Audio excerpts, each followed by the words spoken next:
आज के इस वीडियो में जिस कंपनी के बारे में हम बात करने वाले हैं उस कंपनी का नाम है सिंजीन इंटरनेशनल। और इस कंपनी को हम डिस्कस करें ना, इससे पहले इसका जो चार्ट पैटर्न बना है एज ऑफ नाउ बड़ा ही इंटरेस्टिंग बना हुआ है, आपके सामने है। अभी कौन सा चार्ट है वो आपको थोड़ा सा रिसर्च करनी है, अगर पता है तो बहुत अच्छा है, वो आपको हमें बताना है, क्योंकि इस वीडियो में इसका नाम हम नहीं लेने वाले कि ये वाला पैटर्न बना है। थोड़ी रिसर्च थोड़ी होमवर्क आप भी करें तो हमें अच्छा लगे कि आप भी थोड़ा लर्निंग के ऊपर ध्यान दे रहे हैं। कंपनी लेके आ गए आपके सामने, पैटर्न डिस्कस कर आपके सामने है, बाकी डिस्कस करने वाले हैं बाकी सारी चीज़ें। तो आपको सिर्फ नाम बताने कि क्या बन रहा है एज ऑफ नाउ, इतनी रिसर्च इतनी होमवर्क तो आप करेंगे ही।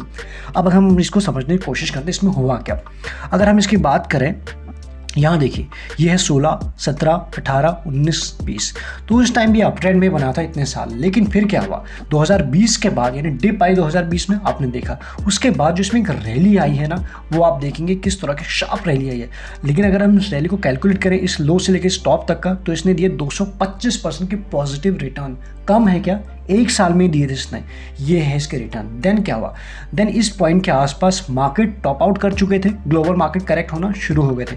जहां नेस्डैक 20 से 22% से ऊपर करेक्ट हो चुका है, डाउ जोन करेक्ट हो चुके हैं, वहां पर इंडियन मार्केट करेक्ट हो चुका है। लेकिन ये शेयर की बात करें कितना करेक्ट हुआ, कुछ भी करेक्ट नहीं हुआ, अपने लाइफ टाइम हाई के आसपास ही जिगजैग करता रहा, या फिर ये कहें टाइम करेक्शन देता रहा, जो इसकी स्ट्रेंथ को बताता है।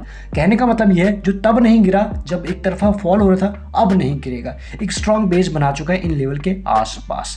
तो अब क्यों डिस्कस कर रहे हैं, अब डिस्कस इसलिए कर रहे हैं क्योंकि ये अपने इस पैटर्न से ब्रेक करने की कोशिश कर रहा है, बाहर आने की कोशिश कर रहा है। और जब ये पैटर्न ब्रेक होता है तो बड़ा टारगेट हमें मिलता है। क्यों, क्योंकि जितना शॉर्ट टर्म के पहले टारगेट की बात करें, जितना ये लेंथ है आपको दिख रहा है, जितना ये लेंथ है ऊपर से लेकर, इतना ही ऊपर इसका शॉर्ट टर्म का टारगेट निकल के आएगा, पहला टारगेट। दूसरी टारगेट की अगर हम बात करें, जितना इसकी ये लेंथ है यहाँ से यहाँ, उतना ही लेंथ जब ये यहाँ से निकलेगा तो आपको उतना ही ऊपर लेके जाएगा, ये है इसका दूसरा टारगेट। लेकिन जब दूसरे टारगेट की हम बात करें, क्या ये जो इतना बना है एक वीक एक महीने में बना है, बिल्कुल नहीं, एक साल भर में या उससे ज़्यादा टाइम लगा है, यह 20 पूरा 21 तक लगा है ना। तो हम एक साल की बात कर रहे हैं, यहाँ से ध्यान रखिएगा। अब एक साल की बात करें तो 4 बार आएंगे क्वार्टरली रिजल्ट, बीच में कई बार आएंगे इंडियन गवर्नमेंट फेड की बात करें, इंटरेस्ट रेट बढ़ाएंगे, कहीं बम फटेगा, कहीं क्या होगा, ये सारी चीज़ें होंगी। उसके बाद भी ये शेयर आपको उस लेवल तक ही जाते हुए दिखेगा। ऐसा नहीं कि ब्रेकआउट हो गया और हम बात कर रहे हैं आज यहाँ, लेकिन एक साल ये देख रहे हैं। आपने एक साल को इग्नोर मार दिया, ये सुना ही नहीं, सिर्फ ये देखा कि इतना टारगेट, और 2 महीने 3 महीने में नहीं आया तो फिर आप बोलेंगे लग जाएगी कि ये ट्रेड टारगेट वाले तो ऐसे ही बोलते हैं। इसलिए आपको उसी हिसाब से काम करना होगा। शॉर्ट टर्म का टारगेट ये बनेगा, लॉन्ग टर्म का ये आपको मोटा मोटा अभी तक समझ में आ गया मंथली के टाइम फ्रेम में कि अभी तक क्या हुआ, क्या हो सकता है। अब आप समझिए कहाँ हो सकता है, वो आपको मिलेगा यहाँ पर वीकली के टाइम फ्रेम में। हम आ चुके हैं मंथली से वीकली के टाइम फ्रेम में। एग्जैक्टली जो चैनल बना है वो आपको दिखेगा, ये जो लेवल दिख रहे हैं आपको बार बार इसी ने यहीं पे टाइम करेक्शन दिया, ठीक है। और ये रफली निकल के आ रहा है 540 के आसपास। यहाँ पे जब भी आता था यहाँ पे बाइंग आती है, तो इसी तरह से बन गया एक पैटर्न।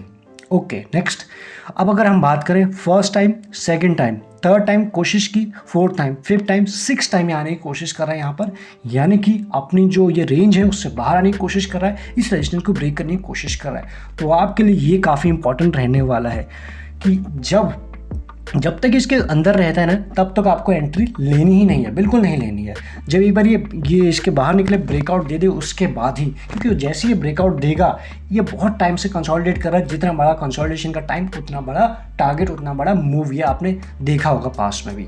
तो इसमें भी कुछ वैसा ही हो सकता है। ये है आपके सामने, बेस कहाँ है, लेवल्स क्या है। अब एग्जैक्टली समझने की कोशिश करते हैं कौन सा प्राइस है, वो आप देख लो 1 डे के टाइम फ्रेम में। मंथली हो गया, वीकली हो गया, और ये यहाँ पर, यानी कि ये था 1 2 3 4 5 6, और ये रफली अगर हम बात करें 640 के अराउंड। आप 650 640 से सब ले लीजिए, यानी। और आज की क्लोजिंग कहाँ है, ये इसकी क्लोजिंग 615 614 के आसपास, मतलब हम नियर हैं यहाँ पर इसको ब्रेकआउट के, ये ब्रेकआउट के आसपास है। तो कुल मिला के कहना क्या चाहते हैं, कहना ये चाहते हैं कि ये आपके वॉच लिस्ट पे अब आ जाना चाहिए।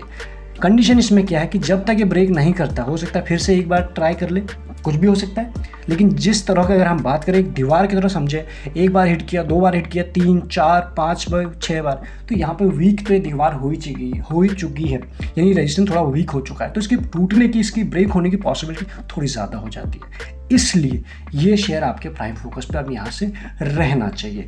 वही कंडीशन है, जब तक ब्रेक नहीं होगा तो आपको पहला क्या होगा, ब्रेक करेगा, फिर एक बार रीटेस्ट करने आएगा। तो ब्रेक करते हैं, आप चाहे तो कुछ क्वांटिटी यहाँ स्मॉल क्वांटिटी ऐड ऑन कर सकते हैं। जब रीटेस्ट करने आएगा या आप चाहो तो रीटेस्ट के टाइम लो फर्स्ट क्वांटिटी या ब्रेक जैसी मर्जी।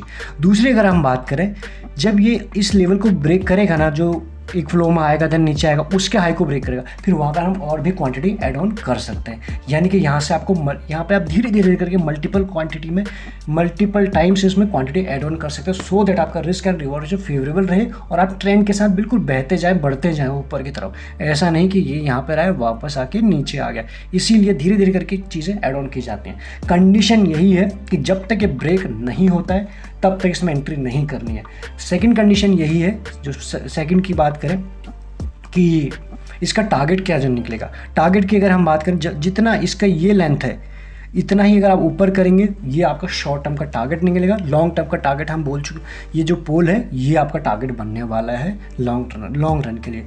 तो दोनों चीज़ें हमने इसमें डिस्कस कर ली। एक चार्ट में जितना आपको समझना चाहिए शॉर्ट रन में एंट्री के टेक्निकल के बेसिस पे, वो चीज़ें हमने इसमें डिस्कस कर ली। एक ही चीज़ डिस्कस नहीं की कि ये पैटर्न बना कौन सा, इसका नाम क्या है, वो तो आप ही को हमें बताना है कॉमेंट के थ्रू, और इंतज़ार कर रहे हैं आपके कॉमेंट का कौन सही आंसर देता है। मैक्सिमम चीज़ें अदरवाइज तो बता ही दी हैं। एंड बाकी सारी इंपॉर्टेंट लिंक्स मिलेंगे आपको डिस्क्रिप्शन में। ज्वाइन बटन भी मिलेगा, टेलीग्राम भी मिलेगा, जैसे चाहे जिधर चाहे आप जुड़ना चाहें। अदरवाइज अपनी रिसर्च तो डेफिनेटली कीजिए, क्योंकि हम यहाँ पे जो भी बात कर रहे हैं सिर्फ सीखने के लिए, एडुकेशन के हिसाब से कर रहे हैं। रिकमेंडेशन बिल्कुल भी नहीं है, उसी तरह से लीजिएगा। इस वीडियो में इतना ही। Thank you so much.